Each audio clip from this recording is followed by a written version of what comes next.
आमदार संतोष बांगर यांच्या प्रमुख उपस्थितीत कळमनुरी इथे छत्रपती शिवाजी महाराज यांचा अश्वारूढ पुतळ्याची भव्य शोभायात्रा मोठ्या उत्साहात संपन्न झाली आहे। हिंगोली शिवसेना जिल्हा प्रमुख तथा कळमनुरी विधानसभा मतदारसंघाचे लोकप्रिय आमदार श्री संतोष बांगर यांच्या स्वखर्चातून तालुक्यात उभारण्यात येणाऱ्या छत्रपती शिवाजी महाराज यांच्या अश्वारूढ पुतळ्याची भव्य शोभायात्रा आणि भूमिपूजन सोहळा मोठ्या उत्साहात संपन्न झालाय।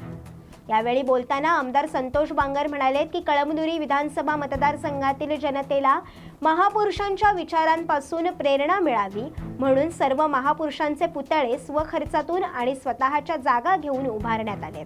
तसंच छत्रपती शिवाजी महाराज यांचा आदर्श डोळ्यासमोर ठेवून 18 पगड जाती धर्मियांसाठी आयुष्यभर काम करत राहणार असल्याचा शब्द देखील यावेळी आमदार संतोष बांगर यांनी उपस्थित हजारो शिवप्रेमींना यावेळी दिलाय। तर शिवसेना पदाधिकारी, शिवसैनिक आणि हजारोंच्या संख्येने शिवप्रेमी देखील या ठिकाणी उपस्थित होते। तर अशाच बातम्या बघण्यासाठी पाहत रहा न्यूज मराठी 24/7। नवा भारत, नवा विचार।